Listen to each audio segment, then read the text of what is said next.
미국에서 온 충격파, 트럼프와 머스크가 유럽을 흔들고 있는 방법. 2025년은 두 가지 지각 변동으로 시작되었습니다. 하나는 경제적이고 다른 하나는 지정학적입니다. 이들은 모두 미국에서 발생하여 유럽 전역에 영향을 미쳤습니다.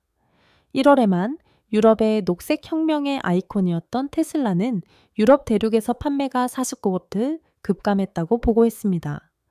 동시에 도널드 트럼프는 그린란드를 미국의 긴급 국가 안보 문제로 간주해야 한다고 선언하면서 전 세계적인 논란을 재점화했습니다. 첫 번째로 보기에는 이 두 이야기가 관련이 없어 보일 수 있습니다. 하나는 위기에 처한 기술 거인이며 다른 하나는 구시대의 영토 야망을 되살린 민족주의적 정치 인물입니다. 하지만 유럽 지도자들에게 이것은 더 깊은 의미를 가지고 있습니다. 그것은 유럽의 경제적, 정치적 안정성을 위협하는 파괴적인 미국의 영향력이라는 신호입니다. 그리고 이번에는 유럽이 단순히 반응하는 것이 아닙니다. 유럽은 방역을 시작하고 있습니다. 외교적 비판에서부터 규제 단속, 경제적 투자 철수에 이르기까지 유럽은 시장뿐만 아니라 가치까지 방어하려고 강력하게 나서고 있습니다. 이 보고서는 다잉 램페이가 제공한 것입니다. 트럼프와 그린란드, 지정학적 권력 이동인가 아니면 위험한 도박인가?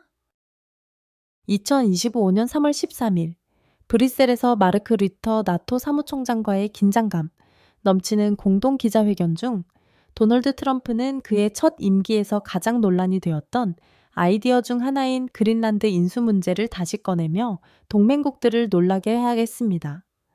우리는 그린란드가 필요하고 그것은 일어날 것입니다. 트럼프는 덴마크의 주권과 국제법에 관한 질문을 무시하며 말했습니다. 덴마크의 반응은 즉각적이고 명확했습니다. 메테 프레데릭센 총리는 평소보다 직설적인 방식으로 대답했습니다. 그린란드는 팔리지 않습니다. 그것은 덴마크의 일부이며 그것이 끝입니다. 그린란드의 총리 뮤테 보로프 에게데는 그린란드의 자결권을 주장하며 이 섬을 압박하려는 시도가 있으면 외교적 저항에 직면할 것이라고 경고했습니다. 유럽연합과 나토 지도부는 빠르게 덴마크를 지지했습니다. 이례적으로 단합된 성명을 발표하며 유럽의 영토는 협상 대상이 아니라고 확언했습니다. 스웨덴과 오스트리아와 같은 전통적으로 중립적인 국가들도 연대의 뜻을 표명하며 트럼프의 발언을 국제적 규범에 대한 도전이자 잠재적인 안보 위협으로 간주했습니다. 유럽의 분석가들은 이 움직임을 러시아와 중국이 또한 야망을 키우고 있는 북극에서 미국이 지배력을 강화하려는 더 큰 전략의 일환으로 보았습니다. 계산된 외교이든 무모한 도발이든 트럼프의 그린란드 전략은 북극에 대한 지정학적 주목을 일으키며 그의 첫 번째 대통령 임기 이후 가장 심각한 대서양 간 균열을 초래했습니다. 유럽에서의 테슬라 위기, 혁신 아이콘에서 신뢰 부족으로. 트럼프가 유럽에서 정치적 불을 지피는 동안 앨런 머스크의 테슬라는 전례 없는 상업적 붕괴를 겪고 있었습니다. 위기는 기술적 실패가 아니라 스칸디나비아에서의 노동 갈등에서 시작되었습니다. 2023년 말 테슬라는 스웨덴 노동조합과의 단체 협약 서명을 거부했으며 이는 노동자 권리와 사회적 합의를 강조하는 북유럽 노동 모델에 대한 직접적인 도전으로 간주되었습니다. 반응은 신속했습니다. 스웨덴의 기계공들은 작업을 중단했고 덴마크, 노르웨이, 핀란드의 항만 노동자들도 연대 차원에서 동참하여 테슬라 차량이나 부품을 내리지 않기로 했습니다. 우편 노동조합은 배송을 차단했습니다. 이 항의는 빠르게 북유럽에서 테슬라의 운영을 차단하는 노동봉쇄로 확대되었습니다. 2025년 초 이 지역의 서비스 센터는 중단되었고 테슬라 선적은 항구에 갇혔으며 고객들은 수개월간의 수리 지연을 겪었습니다. 최종적인 타격은 덴마크의 두 주요 연금 기금인 아카데믹 연금과 펜션 단마크가 노동윤리 및 기업 거버넌스 기준 위반을 이유로 테슬라에 대한 전면적인 투자 철회 의뢰를 발표한 때였습니다. 노동조합이 대중의 동정과 정치적 지지를 얻으면서 테슬라의 북유럽 발자취는 몇 주 만에 사실상 붕괴되었습니다. 판매 급락. 테슬라는 회복할 수 있을까? 유럽 자동차 제조업체 협회 ACA에 따르면 테슬라의 2025년 1월 판매는 전년 대비 45% 급락했습니다. 이 극적인 하락은 이미 2024년에 회사가 보고한 11% 감소 이후에 일어난 일입니다. 이는 전체 전기차 산업의 둔화 속도보다 8배나 빠른 속도였습니다. 하지만 실제 위기는 단지 숫자만의 문제가 아닙니다. 그것은 명성에 관한 문제입니다. 최근 유고업의 영국 소비자 조사에서 55%의 잠재적 전기차 구매자가 절대 테슬라를 고려하지 않겠다고 응답했으며 가장 많이 언급된 이유는 바로 앨런 머스크 자신이었습니다. 독일과 프랑스, 테슬라의 두 주요 시장에서는 피해가 더 뚜렷합니다. 전기 모빌리티의 선두주자였던 테슬라는 이제 폭스바겐과 르노와 같은 전통적인 자동차 제조업체들에게 시장 점유율을 빼앗기고 있습니다. 문제를 더욱 악화시키는 것은 BYD와 NIO와 같은 중국 전기차 브랜드들이 품질 좋은 대체 상품을 경쟁력 있는 가격으로 제공하며 빠르게 시장 점유율을 확대하고 있다는 점입니다. 점점 더 혼잡해지는 이 분야에서 테슬라의 브랜드는 판매 포인트라기보다는 오히려 부채로 여겨지고 있습니다. 앨런 머스크, 기술 아이콘에서 브랜드 부채로. 앨런 머스크는 한때 혁신, 변화를 이끄는 존재, 그리고 녹색 기술 미래의 상징이었습니다. 유럽에서는 그가 CEO일 뿐만 아니라 문화적 인물로서 기후 진전을 멋지게 만든 사람으로 찬사를 받았습니다. 하지만 그의 명성은 극적으로 무너졌습니다. 머스크의 점점 더 불안정한 공적 행동과 논란이 된 정치적 지지 표명은 유럽 소비자들 사이에서 큰 반감을 샀습니다. 그는 반이민 및 기후 회의론적인 입장을 가진 독일 극우당 AfD를 찬양했으며 비전이 부족하다며 영국 정부를 비판하고 이탈리아의 민족주의적 총리 조르지아 멜로니를 공개적으로 칭찬했습니다. 그는 EU의 기후 정책을 관료적 과잉과 혁신의 장벽으로 비판하면서 머스크가 더 이상 유럽의 가치와 일치하지 않는다는 인식을 더욱 부추겼습니다. EU의 전 에너지 커미셔너는 이를 간단히 요약했습니다. 머스크는 한때 에너지 전환의 영웅이었으나 이제 그는 유럽의 규범의 적대적인 정치적 행위자로 여겨지고 있습니다. 독일 소비자들의 등 돌리기 94%가 테슬라 아니오. 한때 테슬라의 가장 유망한 유럽 시장이었던 독일은 이제 브랜드에 대해 단호하게 등을 돌렸습니다. 2025년 첫 두 달 동안 테슬라의 독일 판매는 76% 급락했으며 전체 전기차 시장은 30% 이상 성장한 반면 국내에서 생산된 전기차에 대한 수요가 급증하고 있습니다. 데레시피겔이 실시한 여론조사에 따르면 독일 응답자의 94%가 테슬라를 구매할 의향이 없다고 밝혔습니다. 이 회사는 외국 브랜드로서 유럽 사회와의 접점이 없을 뿐만 아니라 이제는 독일의 사회적 및 산업적 문화에 적대적인 존재로 간주되고 있습니다. 테슬라의 핵심 소비층이었던 젊은 소비자들 사이에서는 ESG 환경, 사회적 책임, 지배구조, 기준을 준수하고 현지 생산 체계를 갖춘 브랜드로 선호가 이동하고 있습니다. 한때 모델 3위 1위의 기록적인 판매를 자랑하던 베를린과 뮌헨에서는 이제 테슬라 전 시장이 레이리기하게 조용해진 반면 폭스바겐 ID 잼퍼와 BMW i 모델들은 빠르게 팔려나가고 있습니다. 미래를 상징했던 브랜드가 이렇게 급격히 추락하는 모습을 보는 것은 매우 충격적입니다. 신뢰 위기, 문화적 불일치의 진정한 비용. 테슬라의 유럽에서의 붕괴는 단순히 노동 분쟁이나 유명 인사의 실수 때문만은 아닙니다. 그것은 깊은 문화적 불일치를 반영합니다. 유럽에서는 기업들이 사회에 책임감 있게 참여할 것으로 기대됩니다. 노동 권리, 환경 목표, 그리고 제도적 규범을 존중해야 한다는 것입니다. 앨런 머스크의 점점 더 독재적인 리더십 아래에서 테슬라는 이러한 기대를 거부하는 듯 보입니다. 그 결과는 신뢰의 전면적인 위기입니다. 소비자들은 등을 돌리고 있으며 규제 당국은 운영을 면밀히 조사하고 있습니다. 특히 북유럽 지역의 주요 기관 투자자들은 이에 ESG 환경, 사회적 책임, 지배구조, 위반을 이유로 수십억 달러 규모의 자금을 철회하고 있습니다. 기업의 윤리적인 혁신자로서의 명성은 이제 자만과 무시의 이야기로 대체되었습니다. 신뢰가 화폐와 같은 가치가 있는 유럽 대륙에서 테슬라의 브랜드는 독이 되어버렸습니다. 그리고 만약 회사가 근본적인 변화를 이루지 않는다면 제품뿐만 아니라 리더십, 가치, 전략에서도 변화가 없다면 그 피해는 회복 불가능할 수 있습니다. 유럽 노동 문화와의 충돌. 테슬라가 스웨덴에서 단체 협약 서명을 거부한 것은 단순히 파업을 일으킨 것이 아니라 미국 기업의 개인주의적 성향과 유럽 사회적 계약 사이에서 문화적 충돌을 일으켰습니다. 북유럽 모델에서는 노동조합이 주변의 활동가들이 아니라 경제와 정치 체제에 깊이 뿌리내린 중요한 존경받는 기관입니다.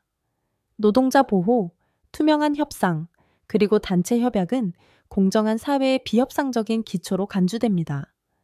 테슬라의 노동조합 반대 입장, 협상 테이블에 앉는 것조차 거부하는 자세는 노동조합에 대한 경멸로 해석되었습니다. 이는 단지 노동조합에 대한 반감이 아니라 그들이 대표하는 사회적 가치에 대한 경멸이었습니다. 반응은 즉각적이고 협력적이었습니다. 항만, 물류중심지, 서비스 센터에서의 연대 파업은 테슬라의 공급망을 마비시켰습니다. 이 차단은 단지 시위가 아니었습니다. 문화적 방어였습니다. 유럽 지도자들과 노동조합은 테슬라의 행동을 더 넓은 위협의 상징으로 보았습니다. 책임을 지지 않는 기술 대기업들이 노동자의 권리를 침식하는 문제였습니다.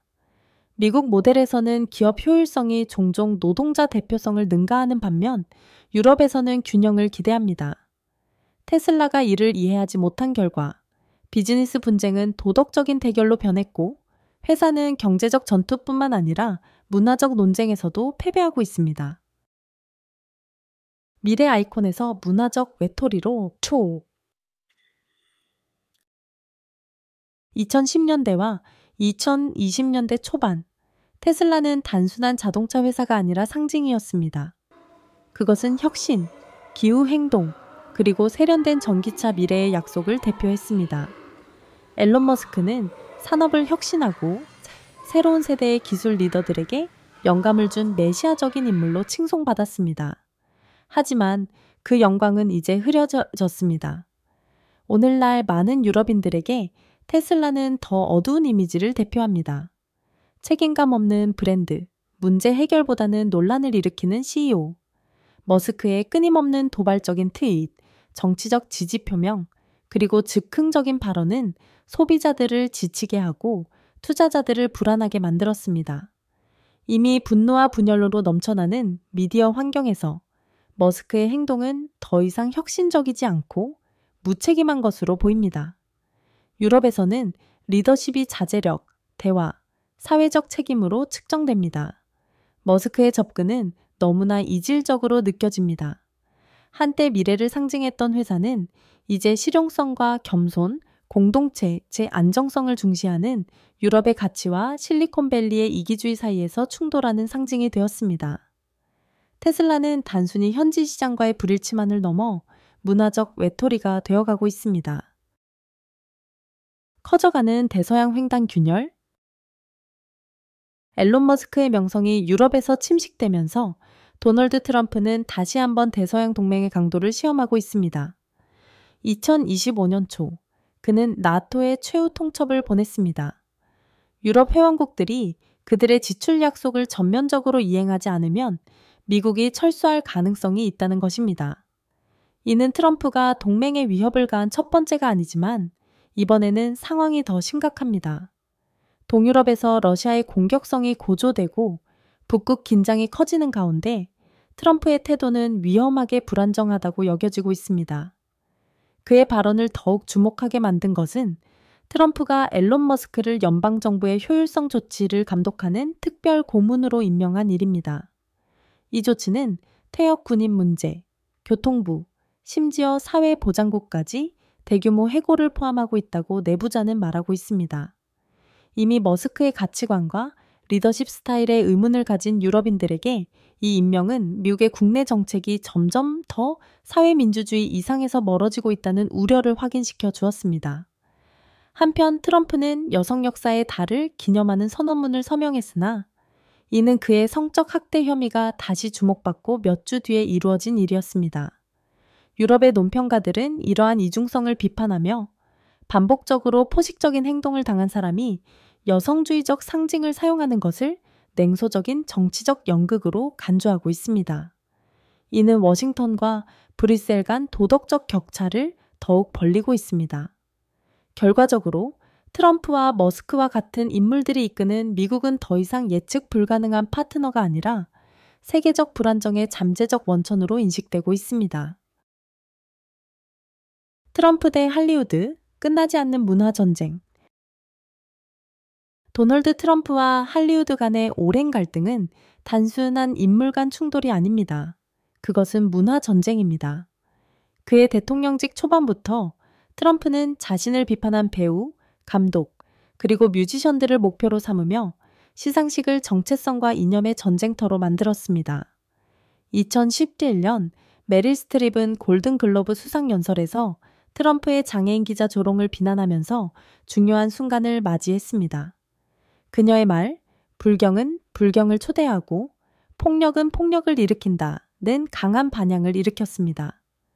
트럼프는 이를 반박하며 그녀를 할리우드에서 가장 과대평가된 여배우라고 불렀고 이는 갈등을 더욱 부추겼습니다. 반대파를 침묵시키는 대신 트럼프의 공격은 셀러브리티들의 사회적 활동을 촉진시켰습니다. 할리우드 인물들은 많은 경우 소셜미디어에서 막대한 영향력을 가지고 있으며 그들의 작업과 출연을 저항의 상징으로 만들어갔습니다.